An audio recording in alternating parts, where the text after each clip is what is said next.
तारण हारे अनंत गुण धारे।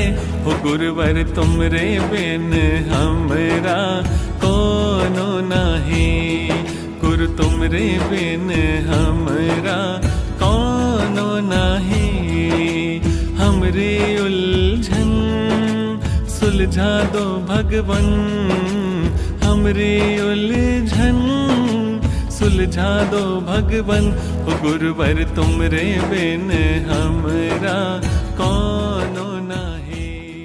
तज्जयति परम ज्योति समं समस्तैरनंत पर्यायै। दर्पणतल्लिव सकला प्रतिफलति पदार्थमालिका यत्र। गुरुवः पान्तनो नित्यं ज्ञानदर्शननायका। चारित्रार्णव गंभीरा मोक्ष मार्गोपदेश का। अहिंसा परमो धर्म की परम पूज्य आचार्य भगवंत गुरुदेव श्री विद्यासागर जी महाराज की, वर्तमान आचार्य परमेष्ठी मुनिराज श्री समय सागर जी महाराज की, समस्त मुनि संघ की।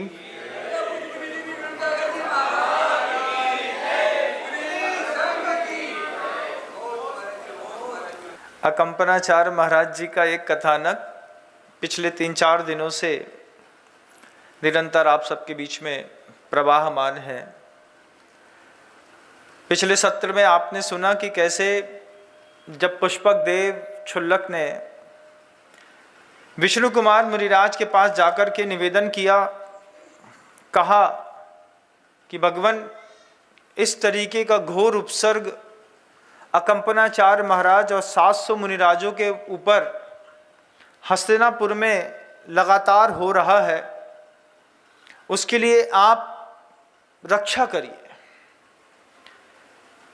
अपने गुरु के उस संकेत को, संदेश को सुनकर के अकंपनाचार्य महाराज, जिनको विक्रिया रिद्धि प्राप्त हुई थी लेकिन उनको पता नहीं था, और जब उन्होंने एक हाथ बढ़ा करके देखा तो मानसोत्तर पर्वत तक छू गया वह हाथ। वापिस अपने हाथ को समेटा और कुछ देर चिंतन करने के बाद विष्णु कुमार मुनिराज ने अपने जीवन की वो साधना छोड़ दी। एक वात्सल्य को पूरा करने के लिए, साधुओं के ऊपर अनुकंपा करने के लिए, साधुओं की जीवन की रक्षा करने के लिए, न धर्मो धार्मिकैर बिना इस सूत्र के विज्ञान को गहराई तक समझ करके विष्णु कुमार मुनिराज, जो लगातार रिद्धियों के स्वामी होते चले जा रहे थे, घनघोर जंगल में चातुर्मास कर रहे थे, अपनी साधना छोड़ी। साधना छोड़ करके विक्रिया रिद्धि का साधु होकर के उपयोग करके और सबसे पहले जाकर के हस्तिनापुर के राजा पद्म के सामने जाकर के खड़े हो गए। जब राजा पद्म ने देखा कि हमारे भाई मुनिराज विष्णु कुमार आ रहे हैं, उठ करके महाराज पद्म ने खड़े होकर के अभिवादन नमोस्तु किया। उसके बाद विष्णु कुमार मुनिराज महाराज पद्म से कहते हैं, पिताजी ने जो एक अद्भुत शासन आपको सौंपा था, उस शासन में आपके नगर में आपके होते हुए इस तरीके का उपसर्ग हो रहा है और तुम चुप बैठे हो।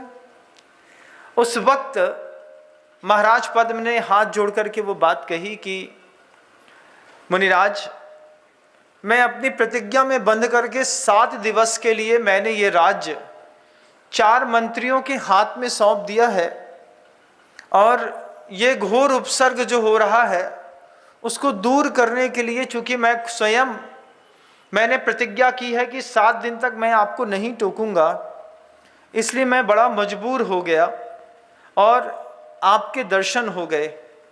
जब महाराज पद्म ने अपने असमर्थता जाहिर करी विष्णु कुमार मुनिराज के सामने, तब विष्णु कुमार मुनिराज थोड़े जो क्रोधित हो रहे थे अपने भाई पद्म के ऊपर, थोड़ा सा क्रोध शांत हुआ। अच्छा ऐसी बात है, ठीक है फिर हम देखते हैं। सोचिए, जो कर्तव्य श्रावक का था वो कर्तव्य जब साधु को करना पड़ता है तो कैसा तहलका मचता है। कोई भी काम हो दुनिया का, वे काम जो आपके आश्रित थे, मुनियों की रक्षा किसको करनी थी? मुनि को नहीं करनी थी। साधु की रक्षा श्रावक करने का कर्तव्य अपने आप स्वीकार कर लेता है। आगम ग्रंथों में लिखी है वो बात, देव पूजा गुरु उपासती, गुरु की उपासना करना, उनकी सेवा करना, उनकी रक्षा करना, उनके अनुकूल वातावरण बनाना श्रावक का काम था।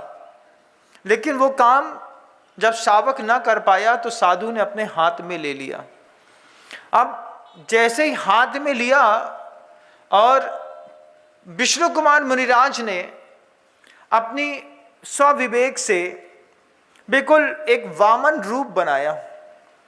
सोचिए, कोई मुनिराज है, मुनिराज होकर के वो अपनी जन्मांतरों की साधना जो अपने चरम पर पहुंची है, उस साधना को छोड़ करके कहाँ पिची कमंडल, कहाँ ध्यान और कहाँ पर ये वामन का रूप बना लेना। एक साधु के द्वारा रूप बनाया वामन का रूप बना करके हाथ में दिखती हुई चमचमा रही थी ऐसी मणियों की माला, एक कमंडलू, छोटा सा बिल्कुल लाल सा चिकना सा हाथ, जैसे कोई छोटा सा बच्चा हो लेकिन कभी वो विकास न कर पाया हो शरीर का, लेकिन वो प्रौढ़ तो दिखाई देता है। उसके बाद भी शरीर छोटा रहता है लेकिन चेहरे पर उसकी प्रौढ़ता दिखाई देती है। ऐसे ही विष्णु कुमार मुनिराज ने एक वामन का रूप बना करके और वो पूरी यज्ञशाला में जा करके, जहाँ पर बृहस्पति, बलि, नमुची और प्रहलाद ये चारों के चारों बैठ करके जहाँ पर एक गुप्त मंत्रणा कर रहे थे, उनके उस भवन के सामने दूर जा करके सामवेद का सुस्वर कंठ से पाठ करना शुरू कर दिया। धीरे धीरे धीरे जब आप कुछ भी आवाज़ सुनते हैं तो पहली बार में संवाद सुनाई नहीं देता, लेकिन थोड़ी देर तक कोई साउंड बजता रहे, थोड़ी देर तक कोई वार्तालाप होती रहे तो उपयोग धीरे से व्यक्ति का उस वार्तालाप तक जाता है, और जैसे उपयोग जाता है वैसे ही वो बात चाहे दूर भी क्यों ना हो रही हो आपको धीरे से सुनाई देने लगती है। जब विष्णु कुमार मुनिराज बाल रूप को लेकर के और उनके सामने जा कर के उनके भवन के बाहर खड़े होकर के और सस्वर सामवेद का पाठ करने लगे, उस पाठ को धीरे धीरे धीरे वो आवाज चारों ब्राह्मणों के पास पहुंची। वो 6वां दिन था, 6वें दिन की रात्रि थी। उस रात्रि के समय किमिच्छिक दान का एक प्रकल्प उन चारों के चारों ब्राह्मणों ने रखा था। उन चारों के चारों मंत्रियों की ये धारणा थी कि कल सुबह होते होते तो नियम से इन सारे के सारे साधुओं का प्राणांत हो जाएगा और मेरी वो जो कसाय है वो धीरे से अपनी पूर्णता को प्राप्त करेगी। कल भी वो बात कही थी मैंने, जब हम पर को देखते हैं तो दुनिया में सब होता है, क्रोध, मान, माया, लोभ, मायाचारी, अहंकार, वैमनस, विरोध, ये सब पर के कारण होता है। स्व के कारण जीवन में कभी कुछ नहीं होता। और निरंतर इस तरीके के उठते हुए धुएं से, वो दम घोटू धुआं निरंतर जो यज्ञशालाओं से उठ रहा था, उसके बीच में विष्णु कुमार मुनिराज ने जैसे कठोर संकल्प कर लिया हो, सामवेद का पाठ करते हुए जैसे ही वे चारों के चारों ब्राह्मण बाहर निकले, बाहर निकलते साथ ही उन्होंने आंख बंद करके स्वस्ति वाचन करते हुए चारों के चारों ब्राह्मणों को, मंत्रियों को आशीर्वाद दिया।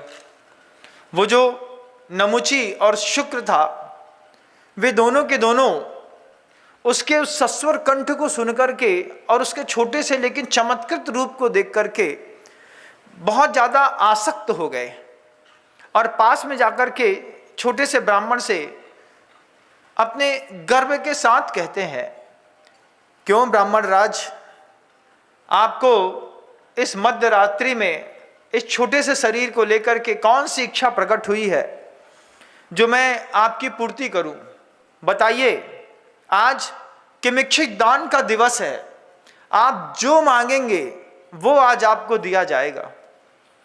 छोटा सा वो बाल रूप, वामन रूप धर करके विष्णु कुमार मुनिराज ने ब्राह्मण चारों के चारों मंत्रियों से वो बात कही कि दान ऐसे नहीं दिया जाता, दान जलधारा पूर्वक दिया जाता है। हाँ हाँ, हम जलधारा पूर्वक ही आपको दान दे देंगे, पहले हम आपकी इच्छा जानना चाहते हैं। बोले मेरा छोटा सा शरीर है, बहुत ज़्यादा कुछ तो नहीं, लेकिन 3 डग जमीन जरूर चाहता हूँ अपनी जीविकोपार्जन के लिए। इतनी छोटी सी बात जब नमुची और प्रहलाद ने सुनी, शुक्राचार्य ने सुनी, वे शुक्र आगे आकर के खड़ा होकर के कहता है, बहुत छोटी चीज मांगी, हम इस राज्य के राजा हैं, कुछ और बड़ा मांग लो। वो कहता है बहुत ज़्यादा तो कुछ नहीं, बस 3 डग जमीन भी अगर मेरी मर्जी की मिल गई तो मैं अपने जीवन की धन्यता, कृतार्थता, अपने आप में संतुष्टता, संपूर्णता महसूस करूंगा। और शुक्राचार्य ने आया रजत का कलश उठा करके उस छोटे से बटुक ब्राह्मण ने अपनी अंजलि ऐसी खोल ली। अंजलि में धार छोड़नी पड़ती है वैदिक संप्रदायों में, और धार छोड़ते हुए ही वे दान की घोषणा करते हैं कि मैंने इस तरीके का दान आपको दिया। उस ब्राह्मण की दान की विधिवत पद्धति को जब चारों मंत्रियों ने सुना, सुन करके वे चारों के चारों मंत्री दान देने को उद्यत हुए तो चंद्रमा ऊपर चमचमा रहा था। उस चमचमाते हुए चंद्रमा के सामने जब उस छोटे से बटुक ब्राह्मण ने अपने दोनों पंजे हाथ के खोले और जल की धारा स्वीकार करने के लिए अंजलि बनाई, शुक्राचार्य उस समय वो धारा छोड़ने ही वाला था कि छोड़ते हुए धारा का हाथ, धारा छूटती इसके पहले प्रहलाद ने उसका हाथ रोक लिया। हाथ रोक करके प्रहलाद शुक्र से कहता है, प्रहलाद इस हाथ में धारा मत छोड़ो। क्यों, क्या दिक्कत है? अभी तो 7 दिन का शासन था, अभी तो कल का दिन और है। इस राज्य के हम राजा हैं, हमने किमिच्छित दान का संकल्प किया है और यह ब्राह्मण हमसे सिर्फ 3 डग जमीन मांग रहा है, दान देने में आपत्ति क्या है? तो बड़े आश्चर्य के साथ शुक्र ने प्रहलाद का चेहरा देखा। प्रहलाद कहता है, एक बार उस बटुक का हाथ तो देखो। उस बटुक का हाथ दिख रहा था, स्पष्ट सारी रेखाएं दिख रही थी।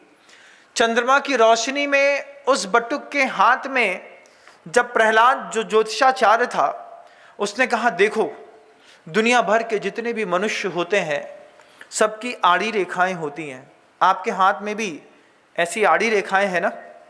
लेकिन विष्णु कुमार मुनिराज के हाथ पर खड़ी रेखाएं थी, खड़ी रेखाएं थी, बीच में मछली का चिन्ह बना हुआ था, एक जगह गदा बनी थी, एक जगह शंख बना था, एक जगह नंदावर्त था, एक जगह हाथी बना था, एक जगह उसमें सुमेरु पर्वत का चिन्ह दिखाई दे रहा था, एक जगह ऊपर के भागों में इस चारों तरफ पूरे के पूरे गोल आवर्त बने हुए थे। प्रहलाद उस बटुक ब्राह्मण का हाथ देख करके बोलता है कि ये मांगने वालों का हाथ नहीं है, ये देने वालों का हाथ है। इसके सामने कुछ दिया नहीं जाता, इसको दिया जाने से इसको कुछ दे नहीं सकते, ये संसार को देता है, ये कोई साधारण ब्राह्मण नहीं है। अभी भी वक्त है, आप इसके हाथ में धारा न छोड़िए। और कलश जो था वो प्रहलाद ने शुक्र से छुड़ा लिया। छुड़ाने के बाद जैसे ही प्रहलाद के हाथ में कलश आया और शुक्र प्रहलाद की बात सुनता रहा, लेकिन शुक्र को थोड़ा मद था। शुक्र कहता है, कहाँ छोटी मोटी बात कर रहे हो, हाथ कंगन को आरसी क्या प्रत्यक्ष में दिख रहा है, 2 फुट 2.5 फुट का तो ब्राह्मण नहीं है, ये अपने पैर से जमीन भी नापेगा तो क्या नापेगा, कितनी इसको जमीन मिलेगी और तुम इसको रोकने में लगे हो। वो प्रहलाद कहता है, अभी भी समय है, इसके हाथ में धारा मत छोड़ो, इसका हाथ साधारण नहीं है। मेरा ज्योतिष आज तक कभी भी विप्लव को प्राप्त नहीं हुआ। इस हाथ का धारक मनुष्य कभी किसी से कुछ नहीं मांगता, इसके पास देने की अभूतपूर्व सामर्थ्य है। धारा मत छोड़ो। और उस बात को बिना सुने शुक्र ने प्रहलाद के हाथ से कलश उठाया। शुक्र ने प्रहलाद को थोड़ा पीछे किया, गर्भ से उठ करके उस ब्राह्मण ने वैसे ही हाथ फैला करके, वह ब्राह्मण एक टक बिल्कुल धैर्यपूर्वक शुक्र की आंख में आंख मिला करके देख रहे थे। ये कहना चाह रहे थे कि तुझ जैसा भिखारी मुझको क्या देगा। आंखों में एक गंभीरता धीरे धीरे आती चली जा रही थी। एक भी सेकंड के लिए अनिमेष बिना पलक झुकाए वो छोटा सा ब्राह्मण शुक्र की आंख में आंख मिला करके देख रहा था और हाथ सामने फैलाए थे, जैसे वो इंतजार कर रहे हो कि तुम एक बार सिर्फ जल की धारा छोड़ो, फिर मैं बताता हूं कि किसको क्या कहते हैं। और वही हुआ। शुक्र ने अपने मद में आकर के, 8 प्रकार का मद इस संसार में सबको है। ज्ञानम पूजाम कुलम जाति बल रिद्धि तपः वपु अष्टावाशित मानित्यम स्मर माहुर गतस्मया। आचार्य कहते हैं ज्ञान का, पूजा का, कुल का, जाति का, बल का, रिद्धि का, तप का मद दुनिया में कई लोगों को होता है। शुक्र भी मदांध होकर के जैसे उसने धारा छोड़ी और धारा उस बटुक ब्राह्मण ने स्वीकार करी। स्वीकार करने के बाद धीरे से वह बटुक कहता है, तो ले शुक्र, अब मैं अपने हिस्से की जमीन नापता हूं।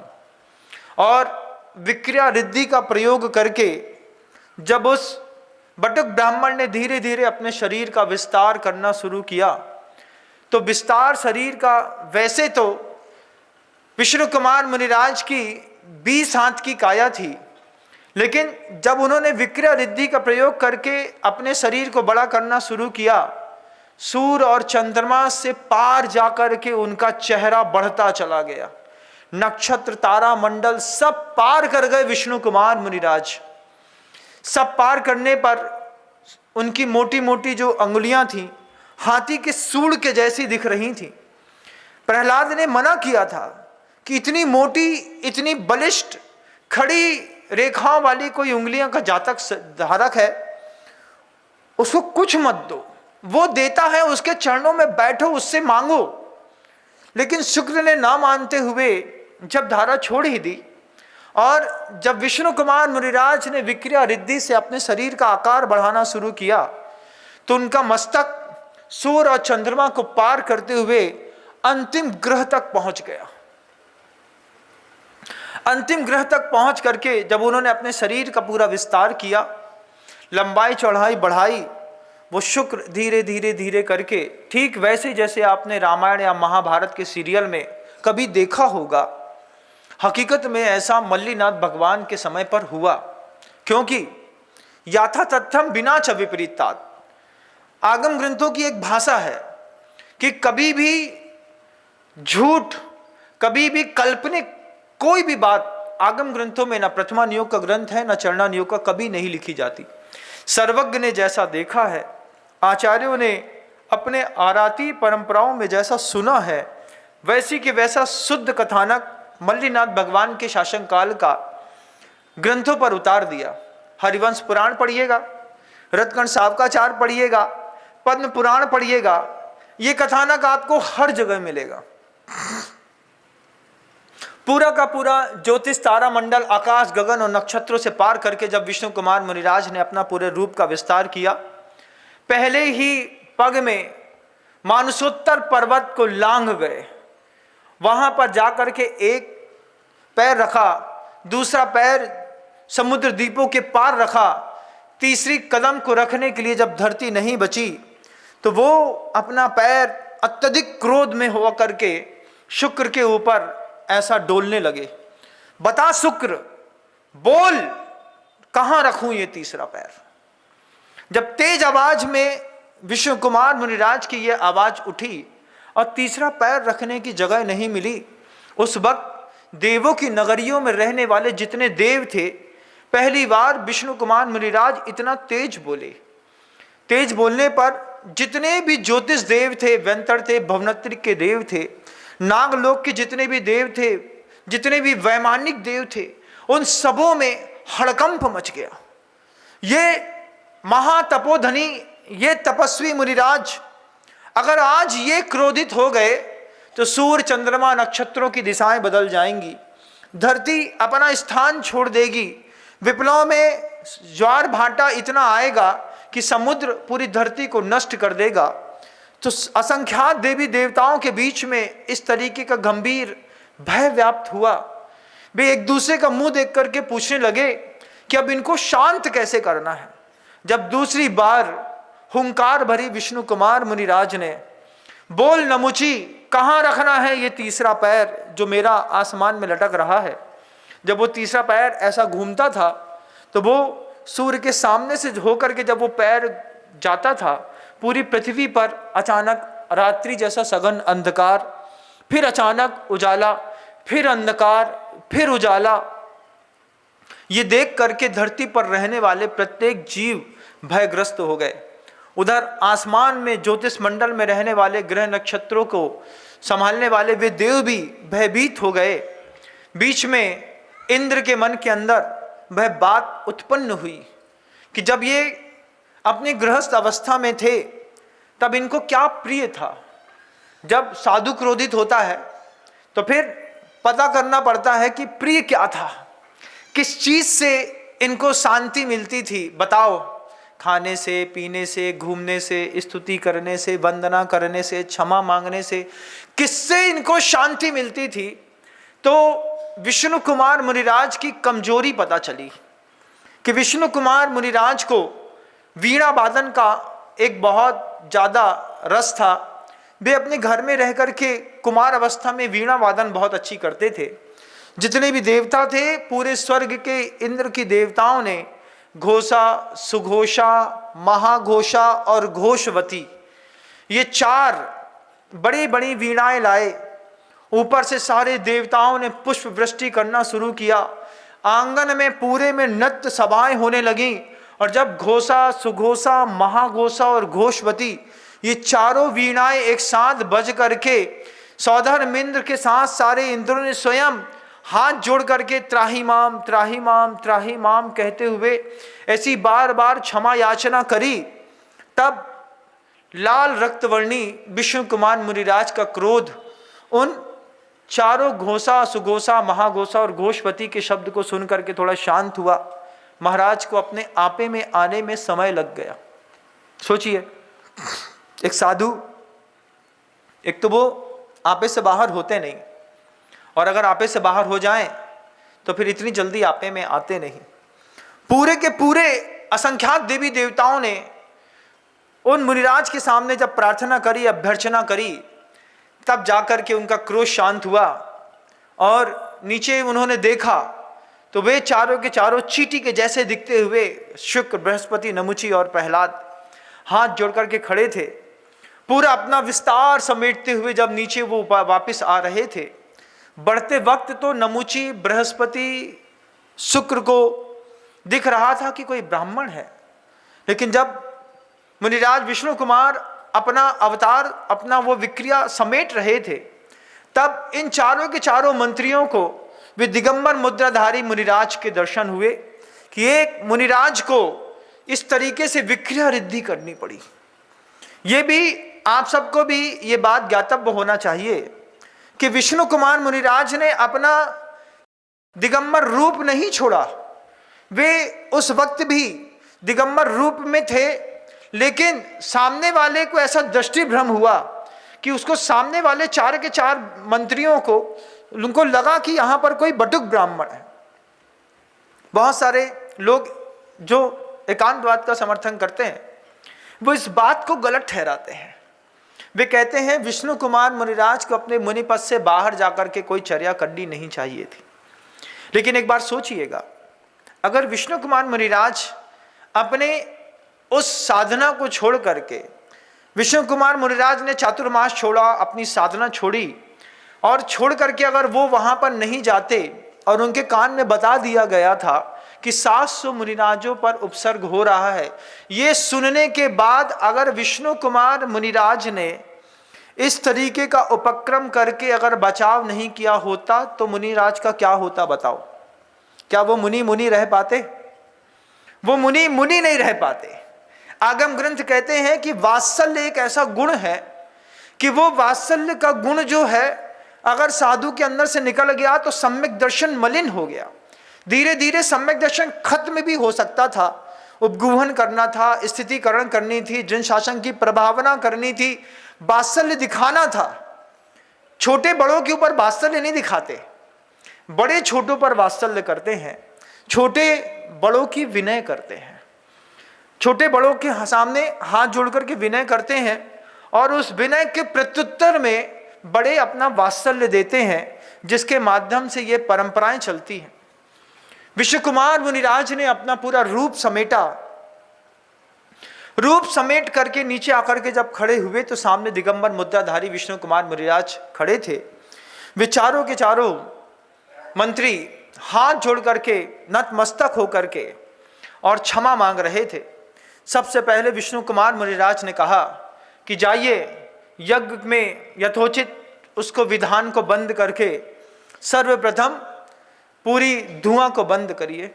नीचे उतरते उतरते वक्त तक जब पहला आदेश मिला, क्षण मात्र में वो 7वां दिन था उनके उपद्रव का। 6 दिन तक लगातार घोर उपसर्ग में 700 मुनिराज के साथ अकंपनाचार मुनिराज सहते रहे। कभी जीवन में सोचिएगा, अगर ठंडा दिमाग हो, समय हो तो क्या श्रद्धा थी उन 700 मुनिराजों की। कभी सोचिएगा क्या वात्सल्य था विष्णु कुमार मुनिराज का, क्या आदेश थे अकंपनाचार मुनिराज के। आचार्य कहते हैं ऐसे उदाहरण जीवन में कहीं नहीं मिलेंगे, न श्रद्धा के, न समर्पण के, न अपने त्याग की भावना के। 700 के 700 मुनिराज सामर्थ्यवान होने के बावजूद मौन बैठे रहे। क्या गुरु का अनुशासन था। इन सब उदाहरणों को देखिए और सिर्फ देखिए और सुनिए मत। अपने जीवन में कथानक सिर्फ सुन करके घर जाने के लिए नहीं होते हैं। कथानक, उस कथानक को सुन करके अपने जीवन में वैसी श्रद्धा, वैसे उदाहरण, वैसा प्रेम, वैसा समर्पण, वैसा अनुशासन पैदा करने के लिए सुनाए जाते हैं। वो कथानक सुना देंगे और तुम्हारा भला हो जाएगा, ये नहीं। उस कथानक को सुन करके तुम इनपुट में क्या निकालते हो अपने जीवन में। मुझे भी ऐसी श्रद्धा अपने जीवन में दृढ़वती करनी है, ऐसा समर्पण मुझे भी अपने अंदर दृढ़वती करना है, ऐसा अनुशासन लाना है, ऐसा उदाहरण प्रस्तुत करना है कि कोई कहे कि अपनी जिंदगी लुटा दी उस व्यक्ति ने, अपने जीवन का सर्वस्व समर्पित किया। विष्णु कुमार मुनिराज ने चातुर्मास छोड़ दिया, अपनी साधना छोड़ दी, पहुंच गए वहां। अगर वहां नहीं पहुंचते तो सम्यक दर्शन से भ्रष्ट हो जाते, और अगर सम्यक दर्शन से भ्रष्ट हो जाते तो फिर कुंद कुंद स्वामी के विष गाथाएं आपके आंख के सामने तैरती हुई दिखाई देती। दंसन भट्टा भट्टा दंसन भट्टस्य नथि निवाणम सिद्धंति चरिय भट्टा दंसन भट्टा न सिद्धंति। आचार्य कुंद कुंद भगवान ने ये गाथा अष्टपाहुड़ में लिखी है। उन्होंने कहा है कि कोई व्यक्ति चारित्र से भ्रष्ट हो जाए, चलेगा महाराज? हाँ, कोई व्यक्ति चारित्र से भ्रष्ट हो गया, मान लीजिए कर्मोदय वसात चारित्र मोहनी कर्म का तीव्र हृदय आया और 5 महाव्रतों में उसने दोष लगा दिए, भ्रष्ट हो गया, मुद्रा ही छोड़ दी, गृहस्थ हो गया। सिद्धंति चरिय भट्टा, चारित्र से भ्रष्ट सीज जाते हैं, आज नहीं तो कल। दंसन भट्टा न सिद्धंति। लेकिन जो सम्यक दर्शन से भ्रष्ट हो गया, साधु है, साधु होने के बाद भी वात्सल्य के प्रति आकर्षण नहीं है, उपगुहन स्थितिकरण के प्रति आकर्षण नहीं है, प्रशम संवेग अनुकंपा उसके जीवन में घटती नहीं है। किसी के दुख को देख करके अगर वो कहता है अरे तुम मरो, तुम्हारा काम है, हम क्या करें, दुनिया भर को बचाते रहें, ऐसी भावना, ऐसे शब्द साधु के मुख से नहीं निकलते। दंसन भट्टा भट्टा दंसन भट्टा से नथि निवाणम। अगर आपके अंदर अनुकंपा का भाव नहीं है, दया का भाव नहीं है, प्रभावना करने का भाव नहीं है, सामूहिक रूप से आपको वात्सल्य के प्रस्तुतिकरण में कोई आनंद नहीं आता। सामने से जब विमान जी निकलते हैं, उस विमान जी के निकलते वक्त कुछ लोग घर में बैठ करके टीवी देखते रहते हैं, लेकिन नीचे उतर करके कभी प्रभु जी की आरती उतारने नहीं आते। वो ही मिथ्या दृष्टि लोग हैं। इन मिथ्या दृष्टियों से सावधान कि विशेष अवसरों पर भी जिनकी अंतर मन में धर्म के प्रति एक कदम बढ़ाने का भी भाव नहीं उठता।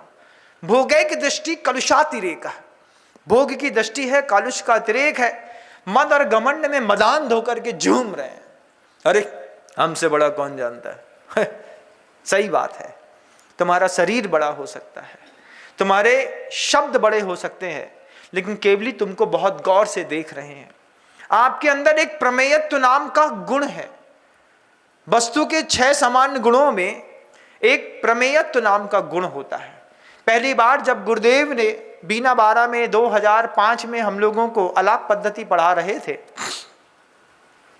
अलाप पद्धति पढ़ाते वक्त अस्तित्वम, वस्तुत्तम, प्रमेयत्तम, अगुरुलघुत्तम, ये 6 सामान्य गुण जब बता रहे थे गुरुदेव, तब गुरुदेव ने जो प्रमेयत्व गुण की व्याख्या करी, उस व्याख्या के बाद पाप से भय लगने लगा। उस व्याख्या में गुरुदेव ने कहा, देखो प्रमेय का मतलब जानना होता है, लेकिन इसमें त्व प्रत्यय लगा है। त्व प्रत्यय करता है कि तुम्हारे अंदर नहीं, तुम्हारे अंदर भी और सामान्य वस्तु में केवली के पास भी एक प्रमेयत्व नाम का गुण है।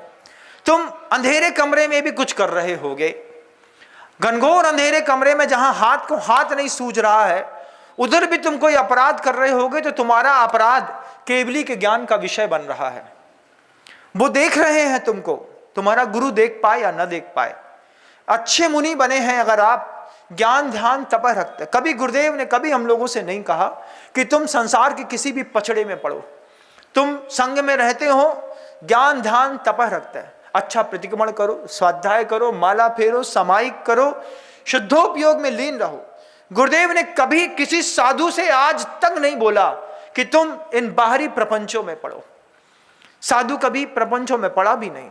मुझे याद है आज भी, कुंडलपुर में जब बड़े बाबा जी का मंदिर बन रहा था, उस वक्त कुछ एक कार्विंग गलत हो गई। वो कार्विंग उल्टी सीधी थी, कुंडलपुर की बात है, और एक हमारे ही संघ के महाराज थे, उन्होंने वहाँ के अध्यक्ष मंत्री से कहा कि देखो भैया, उस कारीगरों ने अपनी मर्जी से जैन मंदिर में ऐसी कार्विंग कर दी है, होनी नहीं चाहिए। आचार्य भगवंत के कान तक वो बात पहुंची कि किसी साधु ने मंदिर का गौर से ऑब्जर्वेशन किया है और उन्होंने कोई दोष देख लिया। दूसरे दिन गुरुदेव ने पूछा, क्या देखा? गुरुदेव वहां पर ऐसा ऐसा देखा। ठीक है, शांत रहे गुरुदेव। दूसरे दिन सुबह जंगल गए तो उस स्थान को देखा, उस कार्विंग को देखा कि वो कार्विंग गलत हो गई थी। धीरे से इशारा किया, ध्यान रखो इसका। हाँ, वो कार्विंग शाम तक ठीक हो गई, कार्विंग ठीक करा दी।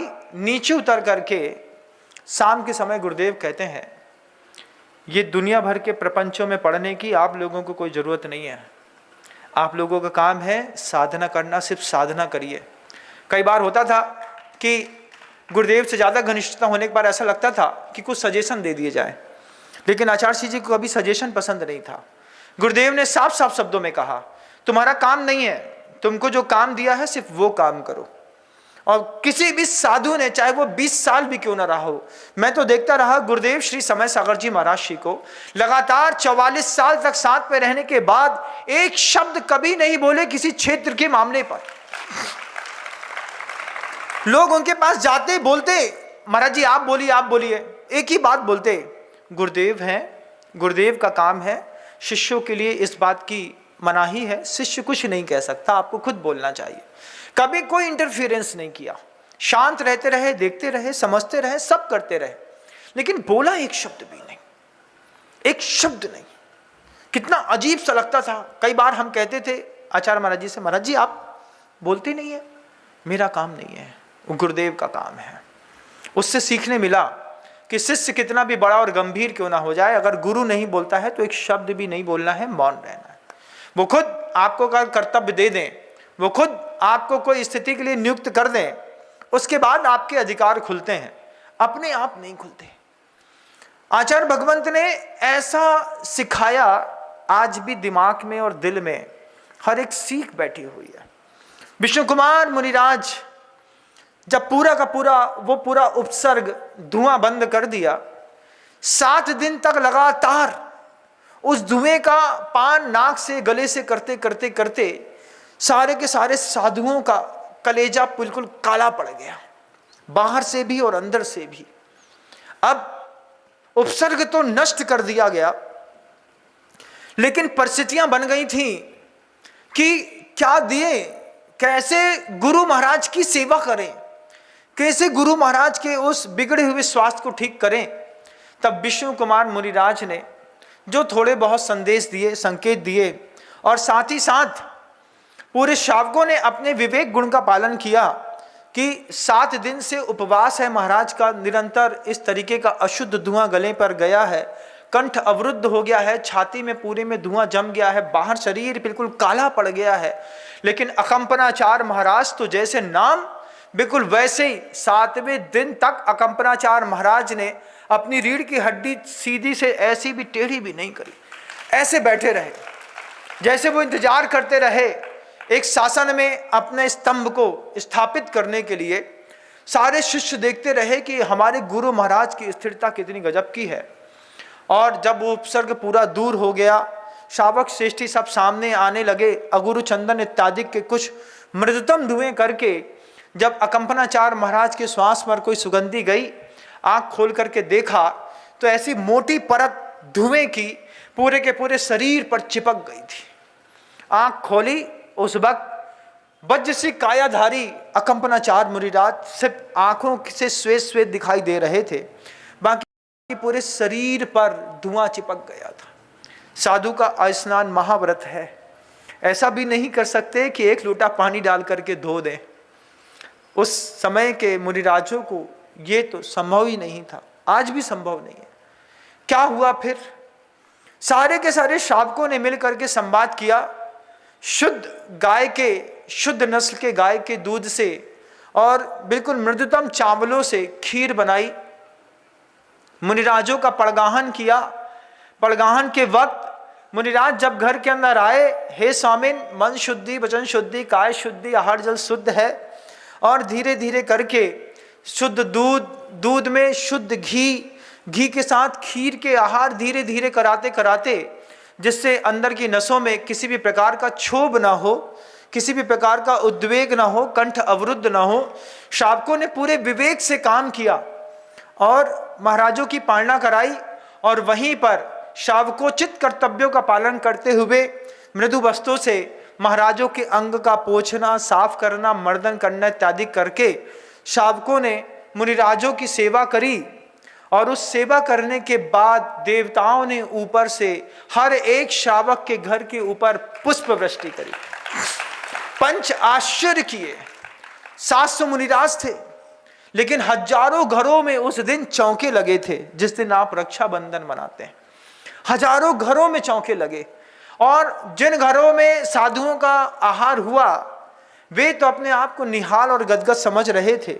जिन घरों में साधुओं का आहार नहीं हुआ, उन श्रावकों ने, जिन घरों में श्रावकों के यहाँ साधु का आहार हो गया था, उन श्रावकों की पूजा करी, मान सम्मान किया, यथोचित दान दिया, उनको वस्त्र आभूषण दिए, उनका अपने घर में निमंत्रण किया, उनकी अर्चना करी, अभ्यर्चना करी। और उन श्रावकों ने अपने आप को धन्य माना कि आपका पुण्य इतना तीव्र था कि आपको घोर उपसर्ग सहने वाले मुनिराजों ने पड़गाहन दिया, विधि मिली। उस दिन भी वृत्ति परिसंख्यान से कितने साधु निकले, और दैव योग था कि सबकी पालनाएं सानंद संपन्न हुई। ये बहुत बड़ी बात होती, बहुत बड़ी बात होती। ऐसे अकंपनाचार्य महाराज के साथ 700 मुनिराज, इधर विष्णु कुमार मुनिराज।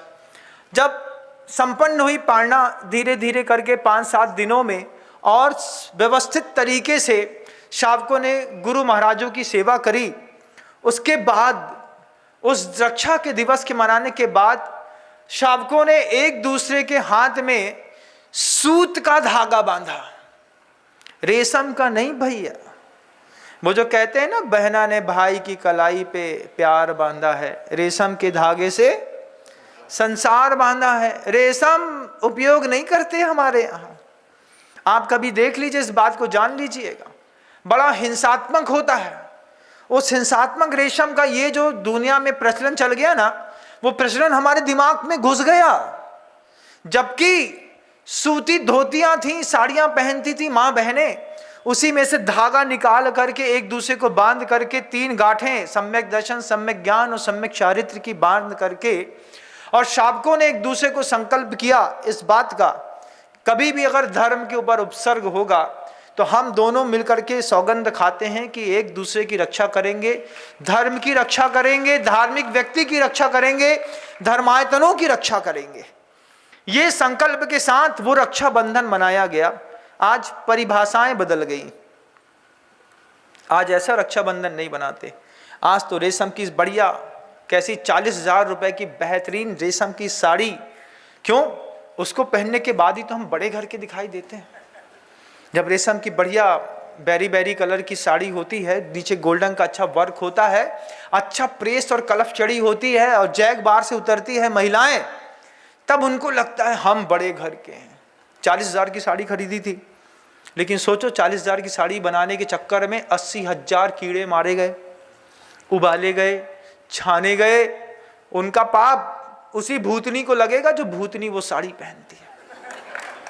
क्यों? तुम्हारे निमित्त से। तुम्हारी इच्छा थी ना साड़ी पहनने की, पहनो। इस वर्ष, इस साल, इस पर्याय में तो अच्छी दिख सकती हूं, अगली पर्याय में ये कहां पहुंच गए भाई? कैसे पहुंच गए? उन 80,000 कीड़ों की हाय भी तो लगेगी। सिर्फ उनका धागा बस लगेगा क्या? उनकी हाय भी तो लगेगी। जब उनकी हाय लगेगी तो धीरे धीरे करके जब एक एक अंग में जहां से सुंदरता झलक रही थी, वहीं से जब कोढ़ झलकेगा, जब वहीं पे गलित कुष्ठ झलकेगा, पूछना गुरु के पास आकर के, महाराज हमने कौन सा पाप किया था, हमारे शरीर में कोढ़ हो गया। उस वक्त जवाब देंगे वो साधु, उनको सब पता है। जब अपनी असफलताएं अपन से बर्दाश्त ना हो रही हो तो ग्रंथ उठा करके देखना कि ग्रंथों में हमारी असफलताओं के कौन कौन से कारण लिखे हैं। तब जाकर के समझ में आएगा कि ये अपराध पूर्व भाव में किए थे, आज खुल करके और खिल करके सामने आ रहा है तो सहन नहीं होता। जब व्हाइट स्पॉट हो जाते हैं, सफेद दाग हो जाता है, गलित कुष्ठ हो जाता है, उदंबर कुष्ठ हो जाता है, पानी पी नहीं पाता है, तब समझ में आता है। जब स्थितियां बनती हैं इस संसार में, शरीरधारी कपड़ा पहन नहीं पाता। आज तो पहनते हो कपड़े बहुत अच्छे से, जाकर के किसी बड़ी हॉस्पिटल में कोई बर्न यूनिट देखना, वहां पर कपड़े नहीं पहन पाते और लज्जा छुपा नहीं पाते। कैसा जीवन जीते हैं, 1-2 दिन नहीं, कई दिन। अब तो आ रहा है फिर से वापस वो अवसर आने वाला है। सुना है पूरी दुनिया में मंकी पॉक्स हो गया, कोई बीमारी फिर से कोरोना जैसी फैल रही है धीरे धीरे। बहुत अच्छे तरीके से सावधान करके बता देना चाहते हैं, जिन सब्जी मंडियों में, जिन दुकानों के बगल से मांस की दुकानें लगी रहती हैं, उसी मांस का सहारा लेकर के सब्जियों में वायरस आ रहे हैं और वहीं से मंकी पॉक्स जनरेट हो रहा है। दुनिया भर के लोगों को इस बात की जानकारी हो। बड़े बड़े स्टोर्स में चले जाते हैं, वहां पर सब्जी इधर रखी रहती है, अंडे यहाँ रखे रहते हैं, खरीद लो अच्छे टमाटर, कोई दिक्कत नहीं है। लेकिन जब शरीर में अभी फूटने वाले हैं कुछ दिनों के बाद, जब लाल पीले नीले हरे फूटेंगे ना टमाटर, तो भगवान से प्रार्थना करना, फिर हमारे पास खबरें आएंगी पूरी दुनिया से, महाराज हमारे नाम की शांति धारा करा दीजिए, बच्चे को मंकी पॉक्स हो गया है। आएंगी, अवसर आता है, हम तो वक्त से पहले सब चेताते हैं। उस वक्त क्या करेंगे महाराज? अभी से सजग रहिए। उन व्यावसायिक प्रतिष्ठानों से सामान खरीदना बंद करिए जहां पर मांसाहार बिकता है, चाहे वो बड़ा स्टोर हो चाहे छोटा स्टोर हो। मंडी की उन दुकानों को भी छोड़िए जहां अगल बगल रखी रहती है और हम खरीद करके चुपचाप निकल आते हैं। हमने अपनी नजरों में कितना ज्यादा मांसाहार को स्वीकार कर लिया। भोजन में भले नहीं किया हो, लेकिन अगर नजरें और नजरियों में भी मांसाहार आ गया है तो एक दिन वो मुंह में भी आ जाएगा। उधर उन्होंने रक्षाबंधन मनाया। विष्णु कुमार मुनिराज लौटे, गए अपने गुरु के पास, उनसे बैठ करके प्रशंसा नहीं चाहिए। ये नहीं चाहा कि हमने 700 मुनिराजों का उपसर्ग दूर कर दिया है, आप हमारी पीठ ठोक दीजिए। वहां पर नीची दृष्टि से बैठ करके बोलते हैं, गुरुदेव सेवा और वैयावत्ती करने में जो दोष लगा हो उसका प्रायश्चित दे दीजिए। आंख से आंसू था, अपने व्रतों की शुद्धिकरण का भाव था। वीरसेन स्वामी ने धवला की पुस्तक पे लिखा है, प्रथम पुस्तक पे, इस बात को। कुछ देर के लिए वे विष्णु कुमार मुनिराज पंचम गुण स्थान में आ गए, और पंचम गुण स्थान में आ गए, पंचम गुण स्थान में आकर के रिद्धियों का प्रयोग किया, अपने गुरु से प्रायश्चित लिया। दोबारा उसी घनघोर जंगल में जहां पर अजगर पेड़ के ऊपर लटके थे, विष छोड़ रहे थे, शांत बैठे थे, जाकर के विष्णु कुमार मुनिराज ने पुनः उस प्रायश्चित का सहारा लिया, ध्यानस्थ हुए और अपनी घाती और अघाती कर्म प्रकृतियों का नाश करके सदा काल के लिए मोक्ष में चले गए। कैसे विष्णु कुमार मुनिराज कि उन्होंने मोक्ष शिला में, सिद्ध शिला में जाने का पुरुषार्थ करना, उसी भाव से बचाना, साधना छोड़ना, चातुर्मास छोड़ना, सेवा करना, प्रायश्चित लेना, भक्ति समर्पण करना, अनुशासन। 4 दिन में क्या नहीं देख लिया आपने? बैर देख लिया, कसाई देख ली, अहंकार देख लिया, श्रद्धा देख ली, सब देख लिया। इन कथानकों से जो 4 दिन में देखा है, अब जिंदगी के 4 दिन अगर बचे हो तो कुछ इंप्लीमेंट भी करने की कोशिश करना। एक बार जिसको गुरु कह दिया फिर उसके ऊपर हाउ एंड बाय नहीं लगाना। आपको बोला है ना हमने अपना गुरु, अब आप बताइए क्या करना है। 700 मुनिराज मौन तरीके से, कोई आर्गुमेंट नहीं था। क्या गजब का शासन था। इस तरीके से उन शावकों ने उस पूर्णिमा के दिन अपना रक्षाबंधन बनाया। आज भी उस दिन को याद करके हम यहाँ पर रक्षाबंधन मनाते हैं, धागा बांधते हैं एक दूसरे को। लेकिन आज हो सकता है मुनिराजों को रक्षा की जरूरत ना हो, लेकिन और भी ऐसी कई चीजें हैं पंचम काल में भगवान महावीर स्वामी के शासन में जिनकी रक्षा की जरूरत है। आज जल की रक्षा की जरूरत है, वनस्पति कायिक की रक्षा की जरूरत है, अग्नि की रक्षा की जरूरत है, पंच स्थावरों की रक्षा की जरूरत है, आज जिनायतनों की रक्षा की जरूरत है, आज श्रद्धा की रक्षा की जरूरत है। आज श्रद्धा भी बिल्कुल ऐसी 2 कौड़ी की हो गई है, जरा सी बात में जम जाती है, जरा सी बात में बिखर जाती है। इन सब चीज़ों की रक्षा करने के लिए किसी के ऊपर हाथ में रक्षाबंधन बांधिए और सिर्फ धागे से बांध करके मुंह मीठा करा करके एक रुमाल का हाथ में दे दिया, टीका लगा दिया, सिर्फ इससे रक्षाबंधन नहीं बनते, जान लगानी पड़ती है। विष्णु कुमार मुनिराज से सीखिएगा, बाजी जान की लगानी पड़ती है, अपना सब छोड़ना पड़ता है, तब जाकर के इस सृष्टि पर कोई विष्णु कुमार मुनिराज बनता है। उस वक्त वो विष्णु कुमार मुनिराज थे। इस सृष्टि पर 55 वर्ष तक विष्णु कुमार मुनिराज के रूप में गुरुदेव विचरण करते रहे, हमको पाप से बचाया। सोचिए, कभी आंख बंद करके एक बार सोचना, अगर वो संत का रूप धर के बुंदेलखंड में नहीं आते और दक्षिण भारत की उस भूमि में चले जाते, कितनी प्रतिकूलताएं होती हैं। देख, दक्षिण भारतीय साधु को उत्तर भारत पे आने पर वहां ज्वार की रोटी, यहाँ गेहूं की, आते पचाती नहीं। वहां शुद्ध चावल, शुद्ध घी मिलता, शुद्ध दूध मिलता, यहाँ सब पता नहीं कहां से लाते, कैसा खिलाते। वहां पर शुद्ध हाथ से कुटी हुई मूंग मिलती, खड़ी मूंग खाते, थोड़ी सी नारियल की चटनी खाते, थोड़ी सी सिंगदाने की चटनी खाते, स्वस्थ रहते, मस्त रहते। गन्ने का रस दे दिया, प्रकृति से निकला और खा लिया। गुरुदेव ने जब बुंदेलखंड चुना तो सोचिए, इस भगवान महावीर के इस शासन काल के अभिनव विष्णु कुमार मुनिराज गुरुदेव श्री विद्यासागर जी महाराज के बारे में एक बार सोचिए। उन्होंने अपना पूरा भोजन बदला। तुम्हारे यहाँ की कढ़ी लपटा लचका में लिपट करके 55 साल तक रहे वो। 55 साल तक तुम्हारे हाथ की जली सड़ी कच्ची पकी कैसी भी रोटी थी उन्होंने खाई, लेकिन चू चा नू नच कुछ नहीं किया। हंसते मुस्कुराते, कभी आधा पेट, कभी भर पेट, कभी मिला, कभी नीरस। नीरस तो उनके जीवन में दादा गुरु ज्ञान सागर जी महाराज के आने पर ही उन्होंने नमक बूरा छोड़ दिया। बोला, आज से त्याग है भगवान, आपके पास रहना, क्या नमक बूरा की बात करते हैं। रस तो वहीं छोड़ दिया। लेकिन सोचिए एक बार, कि अगर गुरुदेव बुंदेलखंड में नहीं होते, हर बुंदेलखंड का रहने वाला श्रावक, मध्य प्रदेश पर, महाराष्ट्र में रहने वाले वे श्रावक भी जिन पर गुरुदेव का प्रभाव है, हर इंसान सोचे एक बार, अगर गुरुदेव बुंदेलखंड में नहीं आते तो आज बुंदेलखंड में जैन समाज के पास क्या था?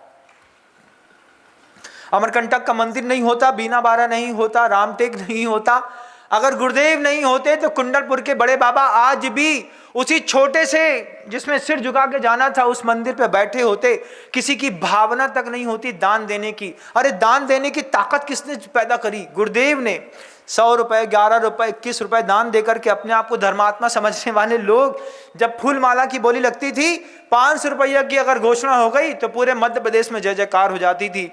आज गांव देहात में 5.5 करोड़ रुपए की राशियां देते हैं। यह हौसला किसने पैदा किया? कहां से दान देने की शक्ति पड़ी? कहां से श्रद्धा बढ़ी? कहां से इतने सारे साधु आए? सोचिए, ये घर के जो लड़के घर में रहते थे, वासनाओं में, इंद्रिय के सुख में फंसे थे, इन सबको साधु बनाया, आरिकाएं बनाई, संघ बनाए, गुरुकुल बनाए, तीर्थ क्षेत्र खड़े किए, खुद का उद्धार किया, हमारे लिए रास्ते खोले। हजारों लोगों को प्रतिमाओं के व्रत दिए, प्रायश्चित दिया, हजारों लोगों के लिए संवर्धन के लिए गौशालाएं खुलवाई, शांति धारा खुलवाई। कितना कुछ नहीं किया। आपके बच्चे सही तरीके से पढ़ सके, प्रतिभा स्थली खुलवाई। एक विष्णु कुमार मुनिराज अगर इस बुंदेलखंड पर नहीं होते, ये बुंदेलखंड कैसा होता? एक बार सोचना कितने लोगों की समाधि में निमित्त बने, कितने लोगों को मरते वक्त अपने मुख से इतने बड़े महान आचार्य ने नमो अरिहंताड़म, नमो सिद्धाड़म, नमो आर्याड़म, नमो वज्राड़म, नमो लोय सब्ब साहुलम ऐसा सुनाया। और हम सब के लिए कितने बड़े निमित्त बने। हम तो कुछ नहीं थे, आप कुछ नहीं थे, लेकिन विष्णु कुमार मुनिराज ने हमारे घर की रक्षा करी कि नहीं करी? हमारी बच्चियों को बचाया। आज जो हवाएं हैं संसार में, अगर आप अपनी बच्ची को धार्मिक आयतनों से, गुरुओं से नहीं जोड़ते हैं, अपनी बच्ची का भविष्य देख लीजिएगा। कितना कुछ खड़ा किया इस धरती पर, खुद खड़े हुए, बुंदेलखंड को स्वर्ग बनाया। कर्मभूमि वहां भी बनाई जा सकती थी। दक्षिण भारत के खून में ईमानदारी मध्य प्रदेश से कहीं ज्यादा है। वहां के लोग हम से ज्यादा सहनशील है। वहां भी चाहते तो इतना बड़ा संघ खड़ा कर लेते, गोमटेश्वर बाहुबली भगवान के चरणों में बैठते, पूरे कर्नाटक पे राज्य करते। लेकिन हमारी आपके पुण्य की इतनी पुण्याई थी कि हमारे आपके कारण एक विष्णु कुमार मुनिराज 55 साल तक इस मध्य प्रदेश की वसुंधरा में रह करके हम सबके घर को पवित्र कर गए। मर्यादाएं पता नहीं थी, चक्कियां नहीं थी, चक्कियों से आटा पीसना सिखा दिया, मर्यादा की परिभाषाएं सिखा दी, ब्रह्मचर्य सिखा दिया, दया अहिंसा व्रत सिखा दिए, साधना करना सिखा दिया, उपवास करना। एक संत ने क्या नहीं दिया और हमने उस संत को क्या दिया? एक बार प्रतिफल में आपने अपने गुरु को बोला, मुंह के सामने गुरु, उनने हजारों बार मंच दिया। जब पहली बार मैं गुरुदेव के मंच पर बैठ करके, गुरुदेव ने मुझसे कहा कि नम्र थोड़ा सा तुम भी बोल लेना। पहली बार माइक में बोला, 20 मिनट बोल गया मैं, नीचे लौटा तो बड़े बड़े गुरुओं ने बुला करके पहले तो पीठ थपथपाई महाराज जी ने, फिर एक बहुत बड़ी गंभीर बात कह दी। फिर महाराज जी लोगों ने कहा ध्यान रखना, सदी के सबसे बड़े आचार्य ने आज अपने वाणी को विराम दे करके तुम्हारे लिए मंच दिया है, इस मंच की कीमत हमेशा ध्यान रखना। उस दिन से बात जेहन में बैठ गई थी कि गुरु के दिए गए मंच से सिर्फ गुरु की बात होगी, गुरु कृपा की बात होगी, गुरु सेवा की बात होगी और दुनिया में किसी कोई बात नहीं होगी। लोगों ने बताया कि गुरु ने मंच दिया है, उस मंच की कीमत बना के रखना तुम्हारी जवाबदारी है। उसके बाद लगा कि मंच में बोले कि नहीं बोले। नहीं बोलना ज्यादा अच्छा। क्यों? कह तो सकते हैं कि गुरु ने मंच नहीं दिया, लेकिन मैं इस बात से नकार भी नहीं सकता कि दादा गुरु ज्ञान सागर जी महाराज जी के समाधि दिवस पर लगातार 8 साल तक बोलने के लिए गुरुदेव ने स्वयं मौका दिया। बोला मेरा गुरु है, लेकिन मेरे गुरु को मुझे लगता है मुझसे अच्छा तुम जानते हो, तुम बोलो। इतने सारे साधु बैठे रहते थे, गुरुदेव धीरे से बुलाते थे, नम्र को बोलो, दादा गुरु जी का समाधि दिवस है, वो बोलेगा। और मौका दिया। क्या कृपा नहीं करी गुरुदेव ने अपने जीवन पे, क्या हमारे जीवन पे, आप सबके जीवन पे, सारे साधु संतों के जीवन पे, सारी आरिका भगवंतों के जीवन पे, सारे ब्रह्मचारियों के जीवन में कितने सबको सब दिया। आज सबसे पूछता हूं कि सबने मिलकर के अपने गुरु को क्या दिया, क्या दे पा रहे हैं आप। इस बात को अपने अंतर्मन से एक दिया जला करके पूछेगा, तब जाकर के रक्षाबंधन दो तरफा सार्थक होगा। अभी तो एक तरफा सार्थक हुआ है कि गुरु ने हमारी रक्षा तो कर दी, लेकिन हम गुरु के संकल्पों की अगर रक्षा न कर पाए, अगर हम गुरु के प्रकल्पों में अपनी ऊर्जा, अपनी जान न दे पाए, हमारा मुनि होना भी बेकार है। शब्दों को विराम देता हूं, उस कथानक को समाप्त करता हूं। गुरुदेव श्री विद्यासागर जी महाराज।